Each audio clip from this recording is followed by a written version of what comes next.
Hey,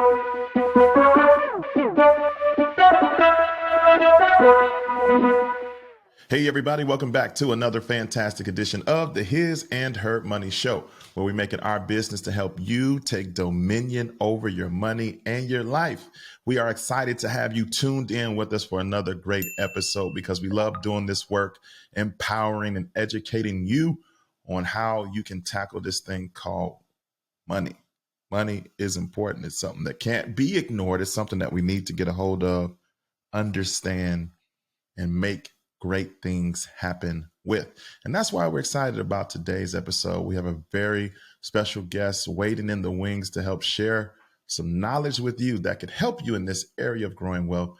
We're going to be talking with Henry Washington, who is quite a staple, quite a strong, powerful voice when it comes to real estate investing, especially for our people. And so we were glad that we were able to make it happen for him to come share his story, share his wisdom, share his insight. But the key to this show is what you're going to do with this information. So get your notes ready now. Get your notes app open. Do what you got to do to prepare yourself to receive the information that you are about to get. Let's go get Henry so we can hear all of his great wisdom on the matter. Hey, Henry, welcome to the His and Her Money Show. Hey, thanks for having me, man. I appreciate it. We are glad to have you here. You've been doing some great work on these internet streets, helping people understand this real estate game. And we're glad that you can come here and help us learn a little bit more. But some people, they're being introduced to you for the first time right here and right now. So for them, can you say hello and then kind of let them know what you're all about? Yeah, man. I am Henry Washington. I've been investing in real estate for about 5 years, just about 5 years. Bought my first house late 2017, and I did so because I was looking for a way to provide my family, then new wife, with the life I felt like she deserved. And I learned through really just through life hitting me in the stomach a couple of times that the way I was doing things wasn't going to get me to a comfortable place. And I had a good job. I was making six figures working in IT, and when I was single, I would get paid, and then I would spend almost all, if not all, of my money before I got paid again every 2 weeks, and that was, I don't know if sustainable is the word. I think I was just okay with it, right, as a single man. And then when I got married, my wife was not okay with that approach to finances, and so I knew I needed to start making a change. And then what happened was we tried to buy a house together not long after we got married, and the bank basically called me and said, or called us and said, "Hey, we would love to loan to your wife on this house as long as you're not on the loan, because my credit wasn't in the right place. I just wasn't bringing the financial stability to the table that the bank wanted." And so that was really like a big gut shot for me, because I made great money. I did all the things I thought I was supposed to do. I went to school, I got good grades, I went to college, I got a technical degree, got a good job, made good money. And here I was at this point where I was supposed to be this provider, and I couldn't provide. And so it was a real wake up call for me. That I needed to make a change. And then the other wake up call literally came as a wake up call. I had a panic attack in the middle of the night after having a conversation with my wife about our future, right? And it was supposed to be a good it was a good conversation, right? We talked about how many kids we were going to have and where we were going to live and what our dream house looked like and what kind of cool vacations we were going to go on, and like all the things that you want to do as a new couple, like when you're thinking about your future. And I was just freaking out the whole time, because I was like, couldn't even provide for the house that we were currently living in. Like, how was I going to provide all these other things? And so I had a panic attack, woke me up 3 a.m, breathing hard, sweating, wondering, like, is she going to leave me when she figures out that, it only looked good on paper. When you start digging into the stats, it didn't really add up. The math wasn't mathing, right? And so I I did what anybody would do at 3 in the morning when you're freaking out about money, is I started Googling how to make extra money. And I started to learn all these, you know, they're kind of buzzwords now, but I'd never paid attention to them before, right? I started to see things like cash flow and see things like passive income and phrases like, appreciation, and like all these words that were new to me. And I noticed that the common denominator among those words was owning real estate. And so I started to dive into articles about real estate. And what I learned when I did that at 3 in the morning on my phone was that normal people owned real estate. I didn't know that before. I never thought about it, I guess. Like I just assumed like super rich people or corporations and businesses owned real estate. I didn't think much of it that, like, your next door neighbor has some properties, right? Like this just wasn't the thing that I had thought about. But I started to see that that's exactly how things worked, and that very normal people had found ways to buy real estate no matter their financial situation. Um, and I think the kind of the the straw that broke the camel's back was I saw a video that it was this kid. He was 20 something years old, and the talk was about how to design your dream life through passive income. But essentially, he was saying if you can build up enough passive income to cover your life's expenses, then technically you've reached that level one financial freedom, right? And I'd never thought about it like that before. To me, financial freedom just meant you got to have millions of dollars in the bank so that you don't have to worry about money anymore. But that's truly not what financial freedom means. Financial freedom just means that your life's expenses are covered by income that doesn't take your time to produce. And then once that happens, once every bill has a passive income source covering it, then you can technically be financially free to go do the thing that you feel like you're called to do or you want to do, right? And so that made it a much more achievable goal to me, like just mentally. And so I made a decision at 3 in the morning that I was going to figure out how to buy real estate, because all these other people had figured it out, and they can't. I'm sure they're not all smarter than me. I'm sure they're not all in a better financial position than me, right? I'm sure somebody was in a worse financial position than me and figured out how to do it. And if they figured it out, I can figure it out too. And I really made a decision that I was going to figure it out. And that was about 90 days before I bought my first property. So there was, you said, a couple of times where life punched you in the gut. You described how very similar, my story is very similar in the fact that the first place that we lived, my credit was not good enough for me to be on the loan, even though I had a career and income So and all the that gut things. punch. It hurts. Then you Yeah. said, you all were having this. I mean, everybody that's been married in that first, year or so, you dream a lot. And so you all were having a dream type conversation. What do we want a couple of years from now? When do we want to have kids? And that's supposed to be a life-giving conversation, but instead it led you to a panic attack and you're up at 3 in the morning stressed out. What about the person that's right there currently? In that moment, we can see where you're at now, but in that moment, if there's somebody watching or listening that's there and they're not sure what to do with where they're at, how would you advise them to push through and not quit in that moment? Yeah, I'd give you two things to think about. One is that, so it depends on if you are in a place where the thing you want to be going to do. For me, I didn't know until that morning I had that panic attack. But um, so if you know what you're trying to do to solve your problem, or want to do to solve your problem, the most valuable thing that I did, that I didn't realize until after. So, I didn't have all this wisdom and forethought when I had this panic attack. But I made a decision, and I think people don't value decision, right? They don't understand what it means to decide. When you decide something, you are killing off any other option. The suffix of the word is side, like suicide, to kill off. There's nothing else, right? And so when you decide, you're making a decision to do something. And so I would tell you, make a decision truly in your heart and in your mind that you are going to be successful at whatever this thing is. If that thing is, a side hustle of some kind, a new business venture of some kind, investing in real estate, losing weight, whatever the thing is, if you decide and you truly decide, what you're doing is you're telling your brain to help you figure out how to do it, even though you don't know all the steps yet, right? Because you've told it, I'm going to be successful at this.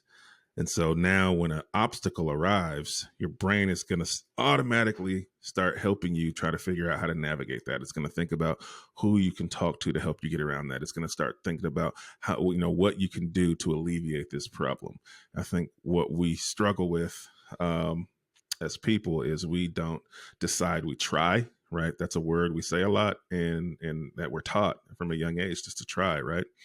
And when you tell your brain you're going to try something, all you're doing is telling it exactly that. You're going to try it. But if it doesn't work, that just means you tried it and it didn't work. And so your brain stops. It's like, hey, well, you tried, right? I did the thing that you told me to do. So you got to train your brain to do something different.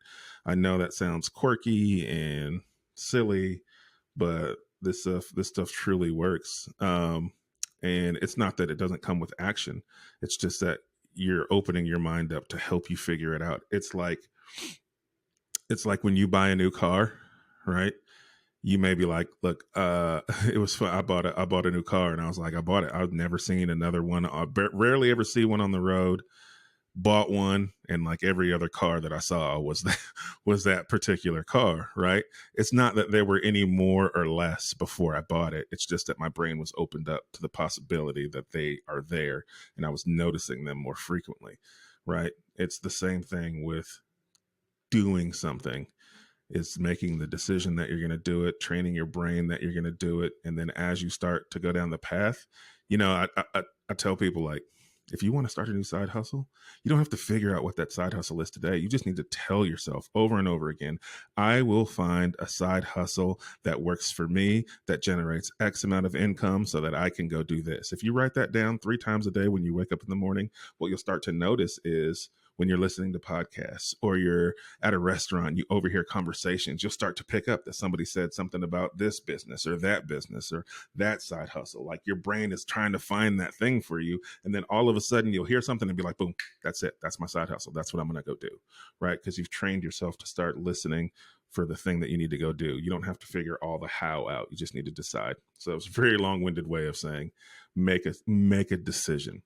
And then the other thing I would tell people is there's nothing really that sets a successful person apart in a particular field versus an unsuccessful person, other than the fact that that successful person didn't quit. They didn't quit when it got hard. They didn't quit when it got boring. They didn't quit when they were spending money and not getting results. They didn't quit when they were getting results. They just kept pushing. And it's important to think about that too. You don't want to, successful people never quit, even when they're getting the success. Because what happens in real estate a lot is people start to find success and then they stop looking for more deals because they're like, look, I got 2 and 3 deals. I'm going to work on these deals. I'm going to get this money and then I'll get back to finding more deals. Well, you stopped, right? So now you got to build that momentum up again. Successful people never, ever stop. So there's not really a secret sauce to any business. The secret sauce is the successful people trusted the process no matter what the results were telling them at the moment. So now, you said earlier, you made the decision. You're up all night and you figured, this is what I'm going after. And 90 days later, we got a property. There had to be a whole lot of something going on between day 0 and day 90. And I love the fact that you said, because I think that that's still a current mindset. You said, man, I didn't even think that the average everyday person has investment properties. I thought that was just the millionaires, billionaires, corporations of the world, not my neighbor down the street. I think maybe people have it similar but different. I think a lot of times we now see people, influencers like yourself online, and they have, you have, the last time I checked, you had 80, you got 80 doors. And they be like, man, yeah, that's for him, or that's for this person, or that influencer. It's not for me though. So speak to, how did you move past the thought of, it being for everyone but you, because I mean, bro, I mean, 90 days is not a lot of time to go from first finding out, being exposed to the thought that I can do this, to owning something. So help us close the gap like you did between thought, bad mindsets, and the action that you took to hit the goal. Yeah, man. These are great questions. These aren't questions I typically get answered, man. I get asked, so I appreciate it. Um, yeah, man. I totally get it, right? And I would say to anybody who's thinking, 80 doors, that's crazy. That's him. That can't be for me. My answer to you is maybe it's not. It doesn't have to be. One property can change your life. Two properties can change your life. Five properties can change your life. You don't have to have 80 doors. All you really need to do is get one. And once you get one, it will help you truly understand what's possible, what's not, what's necessary for you, and what's not. You don't have to have 80 doors. You can have 5 Airbnbs and be financially free. You can have, 6 rental properties and be financially free. It just depends on what your goals are, what your current expenses are. But the common denominator between getting to where you are and getting to where I am is getting just one. And once you get one, you'll realize what's truly necessary or possible. So for me, my original goal, we have our original goals when we wrote them down, it was to buy one property a year for the next 5 to 10 years. Can I So jump after, in real quick? yeah. How important was it for you all to combine in a conversation about what you wanted? And two, how important was it that you all didn't just talk about it, but you wrote it down? Oh man, huge, right? So, having your partner being on board is a cheat code, right? Because it's one less thing to worry about. Like, going down an entrepreneurial path is difficult enough in itself, but having to go down that entrepreneurial path and then worry about, like, is my spouse going to be okay with this decision, that decision, this risk, that risk, right? You don't want to be pulling each other in the opposite direction, right? You want to do this, they want to do that. And so being able to be on the same page, is huge. And I know that's not the case for everybody. I am very fortunate that my wife was on board from day one, but part of the reason that she was on board from day one is that we went down the journey together. I woke up that morning, told her that I had this epiphany. We were going to be real estate investors. And she was like, all right. But I was able to, so we started reading books. We read Rich Dad, Poor Dad. We read The Richest Man in Babylon. And I say we read them together, not like we sat down and read page for page together, but like we were reading the books at the same time in ways that we read books. I did audiobooks. She might actually read a book. But because we were reading those things at the same time, and we were then able to have those conversations about what we were learning at night, and we were both moving down this path and understanding and learning these things together. And I think that helped us be on the same page. What was the second part of your question? How important was it that you wrote it down? Oh, yes, absolutely. And so writing it down was massively important. I'm a visual learner. I'm a mindset person. Like, I have to have the right motivation to get me to my goals. And for me, it just seemed like an easy step, an easy achievable step to be able to be on the right path. Like I said, if you point your brain in the right direction, our brains are powerful. They will help us, especially if we train them to help us. And so for me, like, actually putting pen to paper and then putting those goals where I could see them every day was huge, because you're seeing those every day. And when you're planning those images in your subconscious mind, your actions start to reflect the things that you're trying to get to with your goals. And if they're out of sight, out of mind, then your actions every day might not line up with those goals. But if every day you see them because they're next to your computer, or they're in your shower, or they're next to your bed, right, then it's a memory jogger. It goes, oh, boom, that thing. All right, I'm going to do this today to make sure I'm moving toward that goal. It helps you be more intentional about your steps. So it's not like writing them down magically makes your goals appear, but writing them down and then seeing them every day reminds you to stay on the path, to take the steps toward those goals. If they're out of sight, you can forget, right? You can forget that you need to be doing little steps each day to get you towards your goals. So writing them down was huge. And what I did was, we had wrote down our goals to buy one house a year for the next 5 years. That's 5 houses in a year. And once I did that first deal, I saw what was possible. I saw, wait, this is way more achievable than I thought it was. This is way more powerful than I thought it was. So I revisited those goals. We did 5 deals in our first month, right? Oh my Um, goodness. but writing them down, and that's what I'm saying. Like, I didn't know when I started I was going to have 80 doors in 5 years, right? I didn't know that that's what I wanted to do.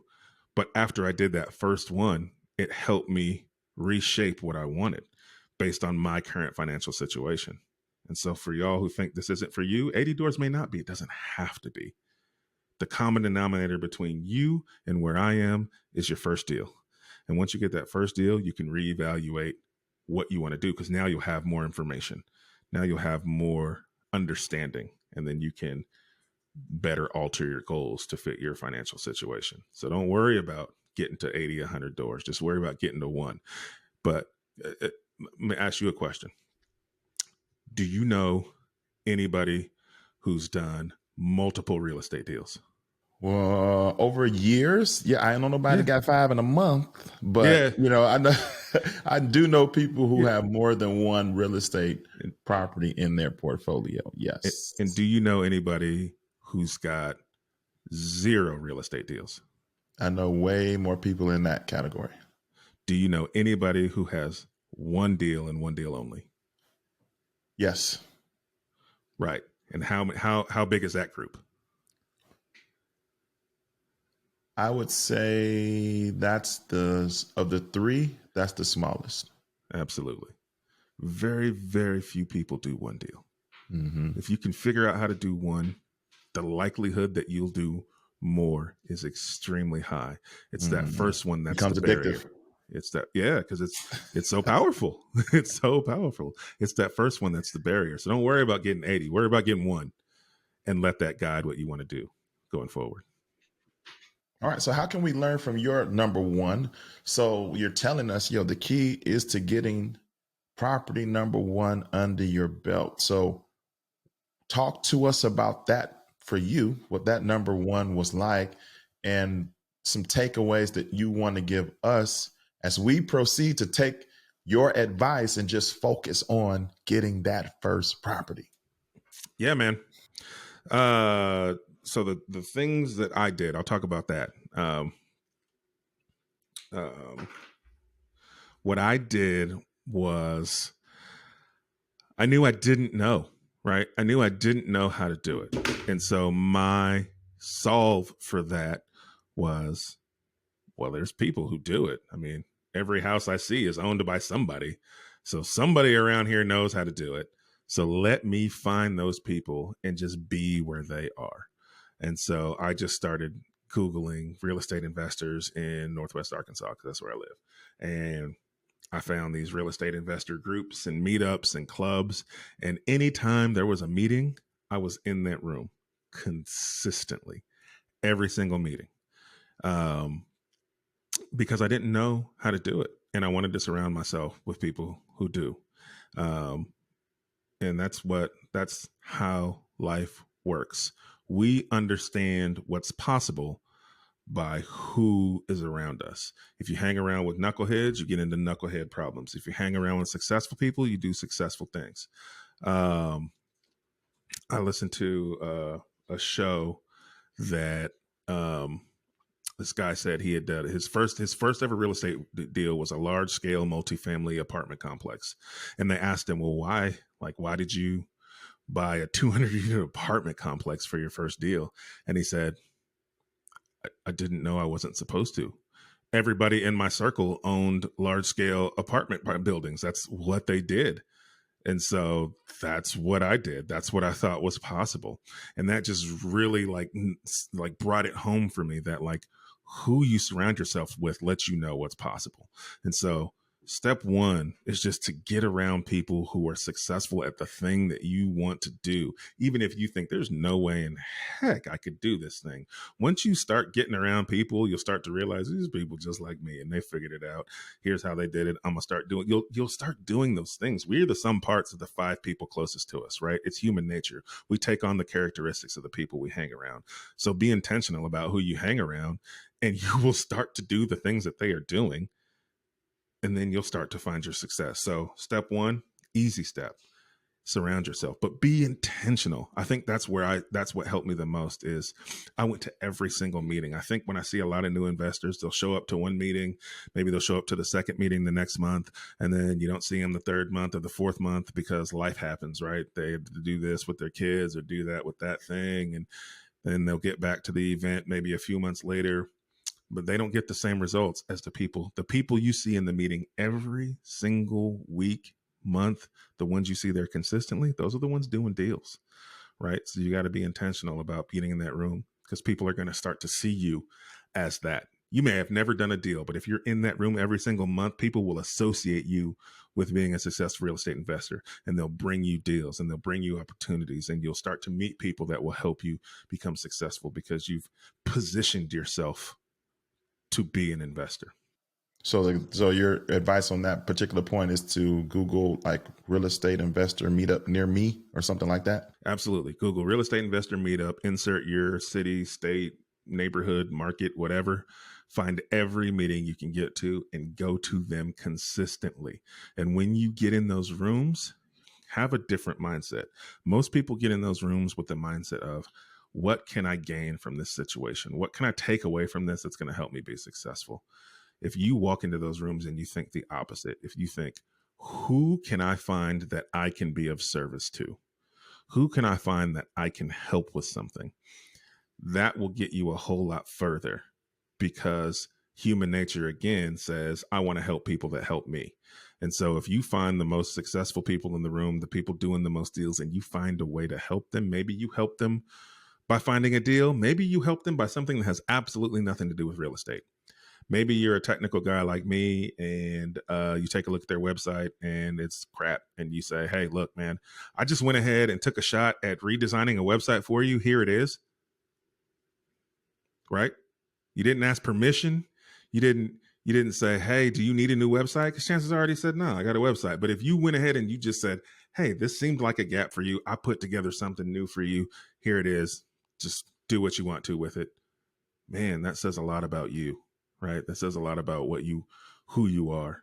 And that person's going to try to look out and help you, whether they use what you gave them or not, right? So go to those meetings and be intentional about listening for what people are saying and how you can be of service to them. One great way you can be of service is the people usually putting on these meetings, they take time, they take effort. They usually don't make a lot of money doing it, if they make any at all. And so just go and say, hey, can I take names and phone numbers at the door for you, and then provide them with a list of everybody that shows up at the door of names and phone numbers. That's valuable for them because now they can market to these people for products and services. You've given them a list.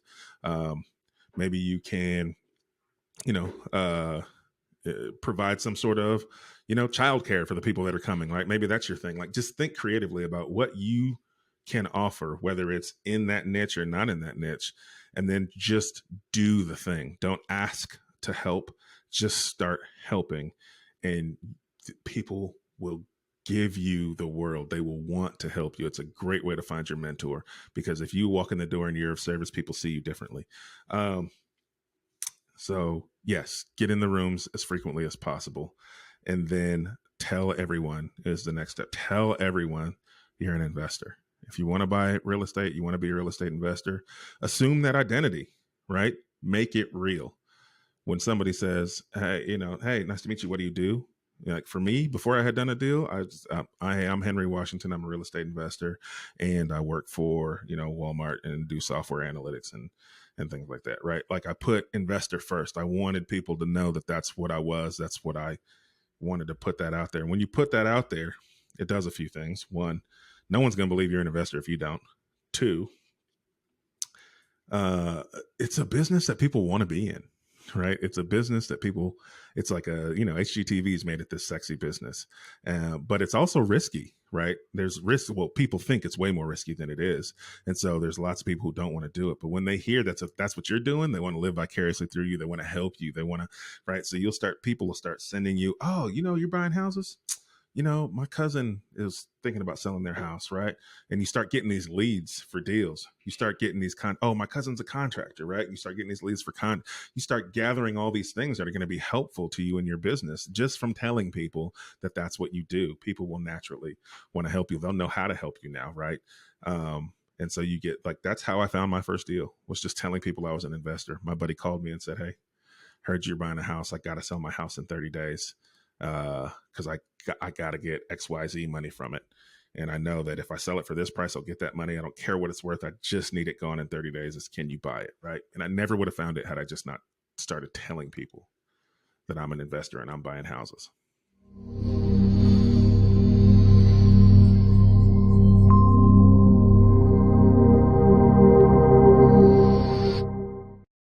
Imagine a life where your money isn't strangled by mortgage payments. Imagine what you could do when you don't have to send them money that you work so hard for. Come get simple, powerful, and real solutions to eliminating monthly mortgage payments forever. America's #1 money couple presents Crush My Mortgage. In this exclusive course, you will be equipped with strategies to help you move faster toward the promised land of owning your house free and clear. Learn strategies to help you in the areas of payment acceleration, extra income generation, and wealth creation, all to help you crush your mortgage. Visit crushmymortgage.com and get started today. Join us on the path to power, freedom, and legacy. That's crushmymortgage.com. Wow. Okay. So you got a deal from being in the right place, putting yourself in the right place by showing up to these meetings. Mm-hmm. You also added value while you were there. Mm-hmm. And you made sure that you informed people that you're an investor. And boom, here comes a good lead. All right, what's next? After we, do the steps that you've given us, Yep. Maybe we're going to meetings, we're starting to tell folks in our social circle, putting it on social media. Somebody DMs us like, "Hey, check this out." Yes. How did you know at that point? Because you're still early in your investor career. How you evaluate knowing if it's a good deal for? Because he just told you, he's like, I just got to get this going. And so as a young, excited, like, oh, I'm about to do this, right? You have this potential to just grab anything because it feels good.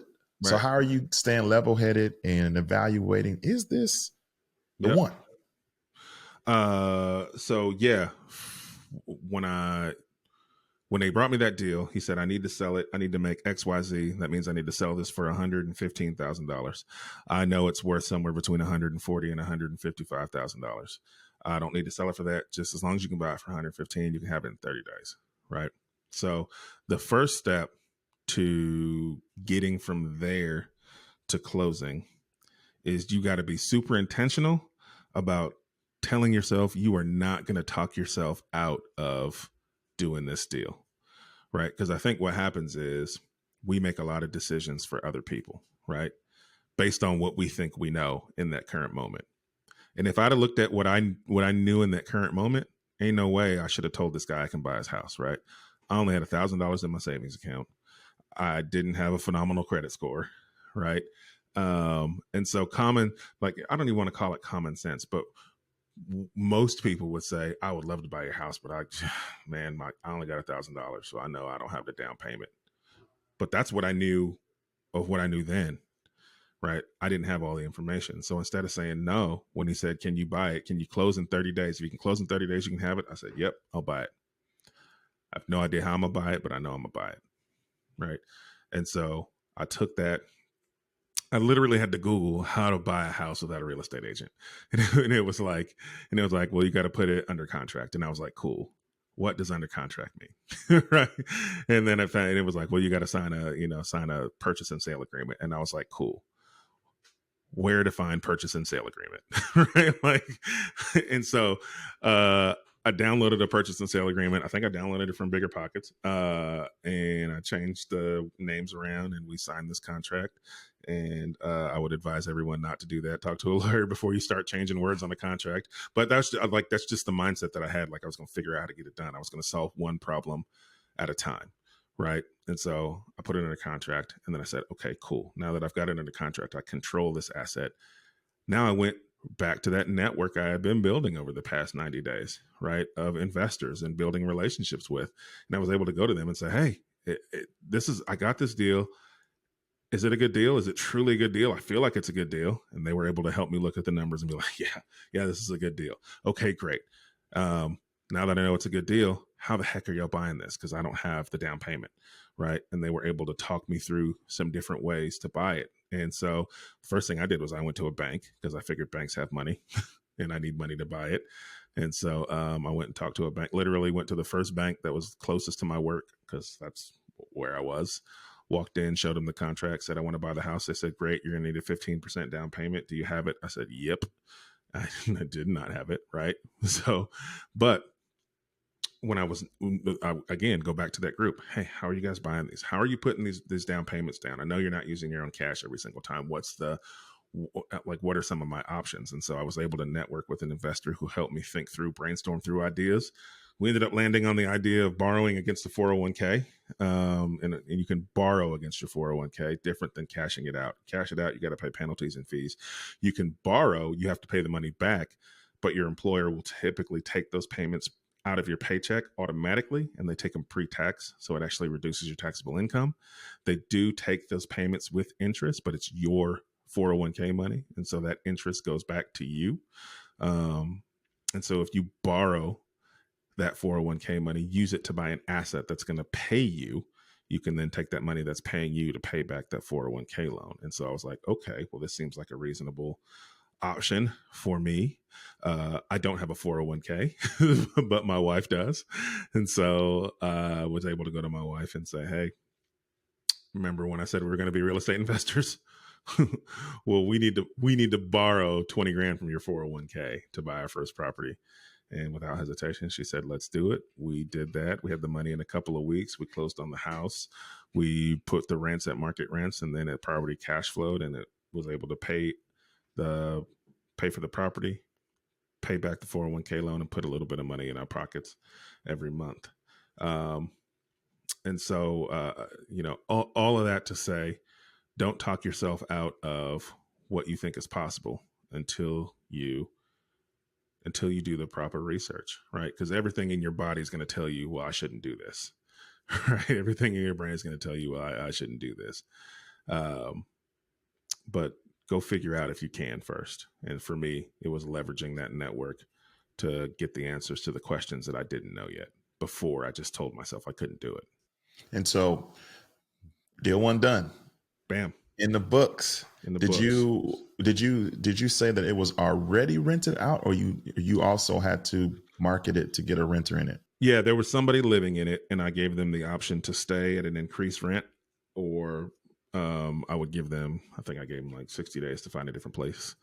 And so they did some looking around, couldn't really find anything because the increased rent I gave them was still cheaper than typical market rates. So they agreed to stay. And so we just raised the rents and kept the same tenant. What were you doing to figure out what the fair rate was to charge for rent? Again, networking in those meetings, I was able to connect with some investors who were also real estate agents. And real estate agents who are also investors are a great source for investors to know, hey, what are the values of properties? What are the values of rents? Because they can look on their MLS tools and find out what people are actually paying for rents in certain areas. And so I was able to then talk to one of my real estate agent friends and say, what's market rent typically for this area, so I could have a better understanding. And so it lit a fire. And you all at that very moment had achieved, according to your goal sheet, year one's goal was accomplished. One house every year. And then all of a sudden somebody pressed the accelerator and you ended up with 5 in 1 month. Talk to us about what happened. After I closed that first deal, I was overcome with responsibility.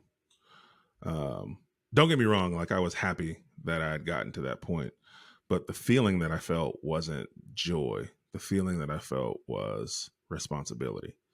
I knew I had a responsibility to do two things. to go bigger than I had originally planned because this was extremely powerful.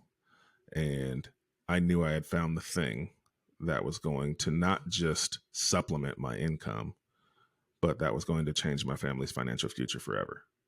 And so I felt a responsibility to go bigger than I originally thought, because the goals that I wrote down were based on what I knew at the time. And now that I knew more, I felt responsible to do more. I also felt an overwhelming responsibility to share this information with as many people as possible, because I went from panic attack to knowing that I changed my financial outlook in 90 days. And that there is somebody else who looks like me, feeling the same things that I'm feeling, and can absolutely do this too. And they don't know it. So I have to share this with people. So that's when I started my Instagram, just because I just figured that's the best way to get in front of people.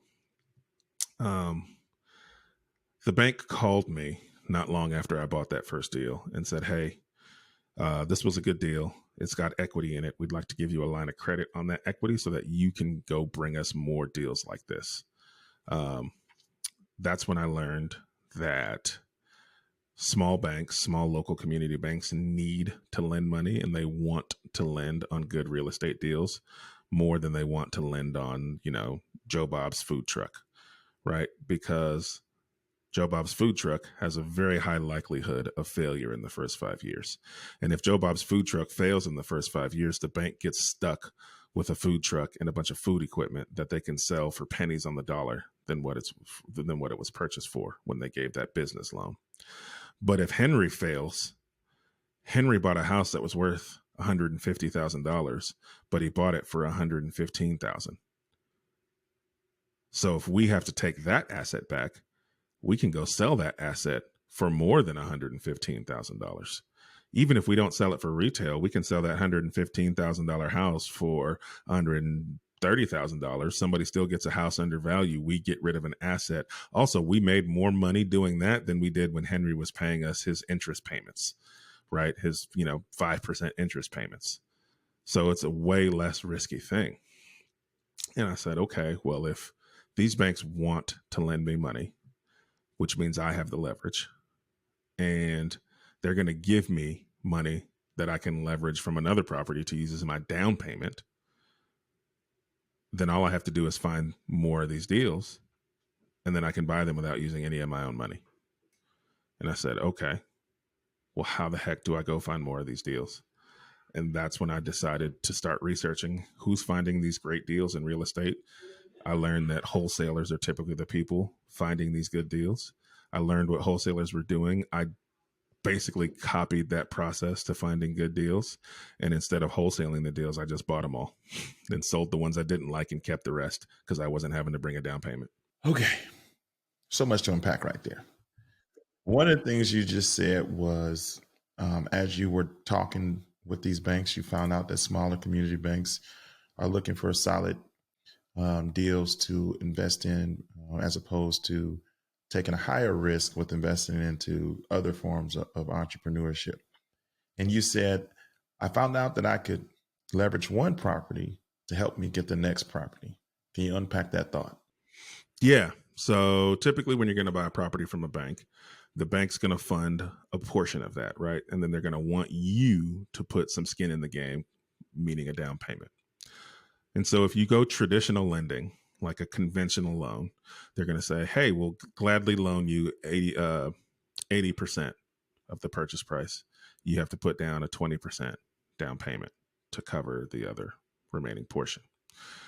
And when you do that on a conventional type loan, where that money from a down payment comes from is important. It has to be documented. It has to be in your account for a certain period of time. It's got to be your money, not somebody else's money. There's all these rules and restrictions. What I learned when I did a small local bank and I used a commercial type loan product is that they typically wanted a lesser down payment of 15%.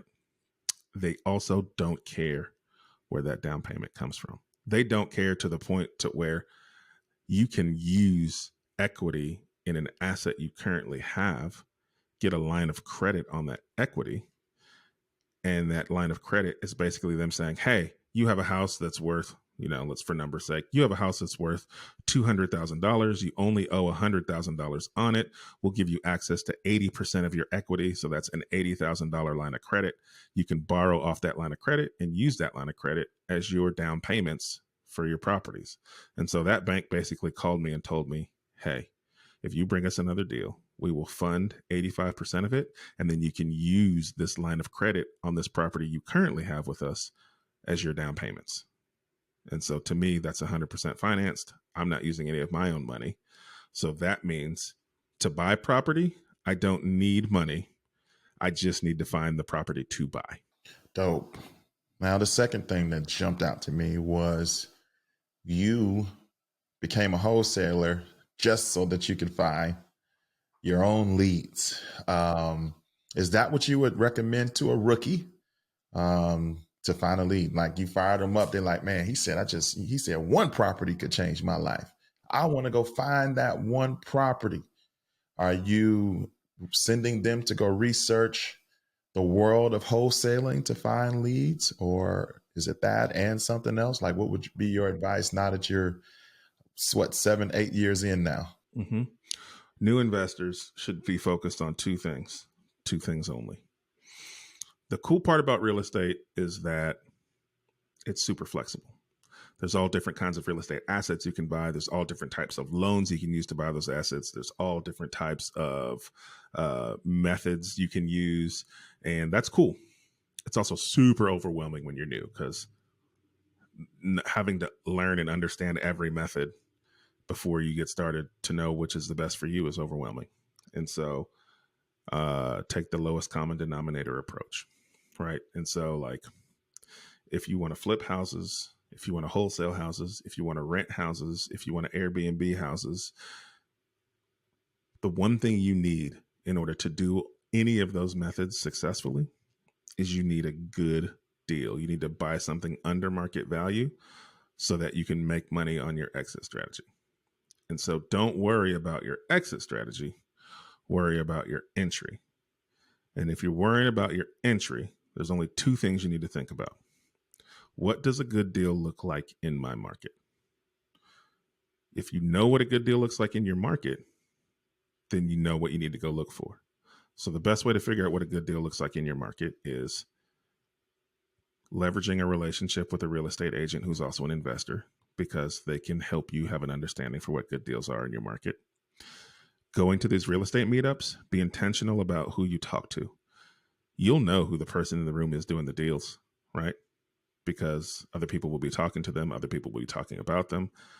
Find those people, strike up a conversation. Ask them, hey, man, I'm Henry. I'm an investor here as well. I'm just getting started, man. Can you just tell me about your last deal? Like, what neighborhood was it in? What'd you pay for it? How much did you put into it? Did you rent it? Did you sell it? What'd you rent it for? What'd you sell it for? Right? Just get them talking about their last deal. You're going to be doing two things when that happens. One is you're going to be building rapport. People love talking about themselves. They love talking about their success, right? They love sharing that with you. And so they're going to naturally be building rapport with you because you're getting them talking about themselves. And then you're going to be gleaning all this information. You're going to learn what neighborhoods they're buying in. You're going to learn what price points they're buying at. You're going to learn how much they typically are putting into properties. You're going to learn how they're exiting. Are they renting? Are they selling? What are they renting for? What are they selling for? Right? How much profit are they making? You're going to be learning all these bits of information. You need to be jotting this stuff down. And pretty soon, after you have enough conversations with other investors and real estate agents, you'll have a pretty good idea of what you need to be buying properties for in what neighborhoods in order for them to be good deals. So once you know what a good deal looks like in your market, the next thing you need to figure out, okay, well, how am I going to go find these good deals? There's a bunch of different methods. You can use direct mail to direct to seller marketing. You can use cold calling, direct to seller marketing. You can use text message campaigns, direct to seller marketing. You can use door knocking, direct to seller marketing. You can use real estate agents and look on the MLS for things that are for sale, right? You can look for things that have been for sale for over 30 days, right? Things that have been on the market for a long time. And then you can analyze those deals and start making offers. I think what people don't think about is anything that's been on the market for 30 days or longer in this market, people are starting to get a little desperate, right? you analyze those deals. And let's say you analyze the deal and say, hey, they're asking $250,000 for this house. If I'm going to make some money on this house, I can't pay $250,000. I can only pay $150,000. That's way less than they want. Got to find the next one. Nope. Just make your offer. Just have your agent submit your offer for $150,000. 99% chance they tell you to kick rocks. Who cares? Move on to the next one. Offer on the next one. Even if it's $50,000, $100,000, $150,000 less than they want, you start making offers. If you make 20 offers, you may get one person that counters you. They counter your offer. Now you're negotiating, right? Now all of a sudden you're negotiating with somebody. Boom, you might land a deal. Right. But most people just think, well, I can't pay what they want. I'd have to pay way less. I'm never going to offer. So pick one way, one strategy for finding good deals, and then be relentlessly consistent about implementing that strategy until you land a deal. Just pick one. Does the agent, first thing came to my mind was like, man, that agent going to get tired of me just submitting all these offers. Yep. So how do you navigate that? Find a different agent. I love it. No, I mean, it's a serious question, right? Yeah. So that's why I say an investor friendly agent, because an investor friendly agent either primarily works with investors. And so they understand that they're going to have to make lots of offers for people under market value. They know that ahead of time, or they are an investor themselves. So they understand what it takes to be an investor and that you got to submit a lot of offers. So you need to find an investor friendly agent, one that either primarily works with investors or is an investor themselves, because there's less of a learning curve. If you can't find one of those, then go to the every real estate brokerage typically has a school where where people go and take the test. Go find you a brand new agent fresh out the gate, right? Being an agent is hard, especially now when, 6 months ago, it was easier when everybody was wanting to buy everything, no matter what it looked like or what condition it was in. Now agents got to work. And there's typically in every market, there's more real estate agents than there are homes available on the market, which means it's hard to be an agent, especially hard to be a new agent.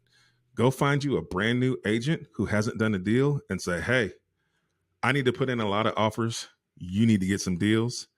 If you're willing to put in my offers as frequently as possible, I can promise you we're going to get a deal done and multiple deals done, right? So either find a hungry agent or find an investor-friendly agent. Somebody's going to put in them offers for you. You just need to find out who that is.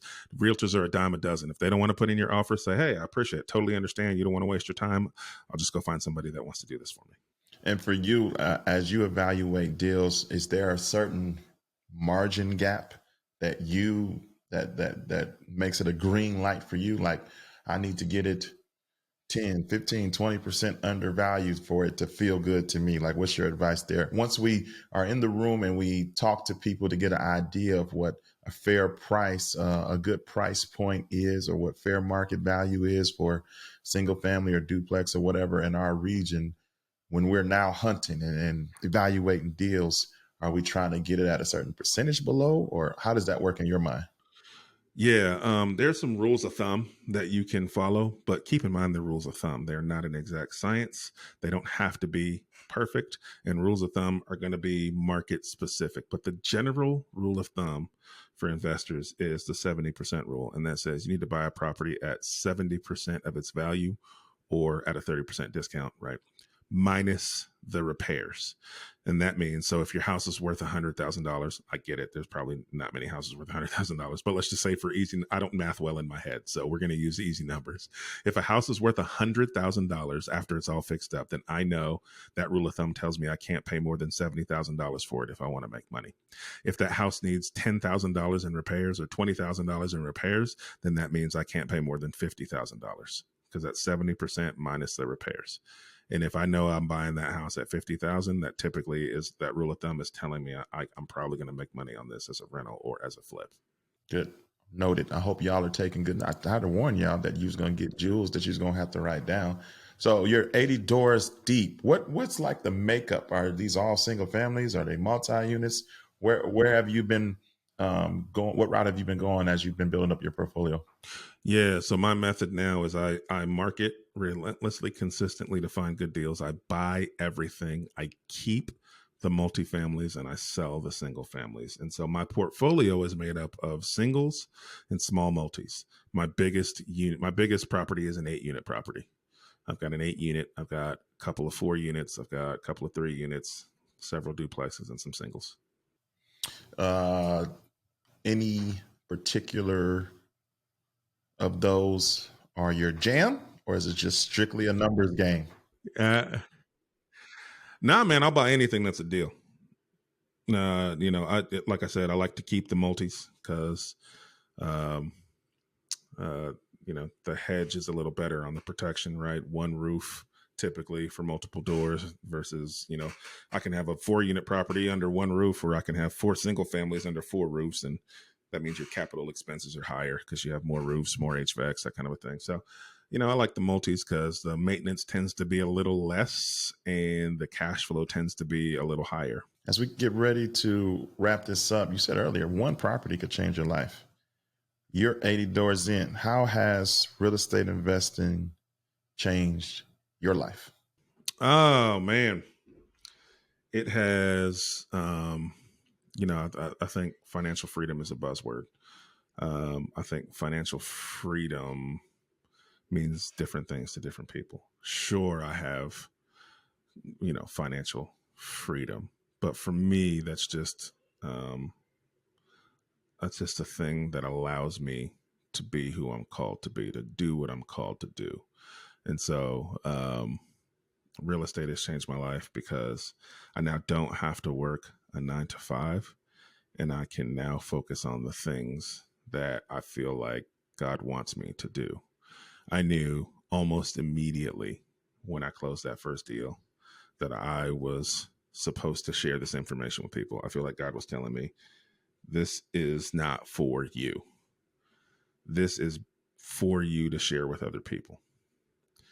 And yes, you will get to reap the benefits of the wealth and the information that you are being blessed with, but you have to share this. And I feel like real estate has changed my life because it's allowed me to do the thing that I'm called to do, which is to share this information and this knowledge with as many people as possible, and help change other people's lives. And I feel like that's what financial freedom is about. It's about you being able to not have to spend your time doing the things you need to do to pay your bills so that you can go and do the things that you're called to do. Awesome. So do you have any resources that people need to know about as they endeavor to take the instructions that you gave us on today's episode and try to take it to the next level? Yeah, man. I have, if you go to henrywashington.com, I've got a free book on how to work with these small banks and how to get these loans where you're not having to put a bunch of money down. www.henrywashington.com. And then you can check out my Instagram. I'm at the Henry Washington on Instagram. I give tons of free information away on there about how to be a successful real estate investor. Hey man, those are the best places to go and learn more about me and what I do. Awesome. We'll be sure to have all of that linked in the description underneath this video. If you're watching on YouTube or if you're listening to the podcast, if you look in the show notes area, you will find a link to his website. You will find a link to his Instagram, and you'll be able to start taking these thoughts and concepts to the next level. Henry, before we let you go, there may be somebody who in their mind is already starting to talk themselves out of this. Yeah, that worked for him. I'm not sure if it will work for me. I hope it does. I'm a little fearful. How would you respond to that person if you had the opportunity to talk to them one-on-one? Yeah, I would tell you to write down your fears. I think a lot of the times we say we can't do something because we're scared. So fear is fine. Fear is a thing. I get it. So write it down and then ask yourselves 5 whys about that fear.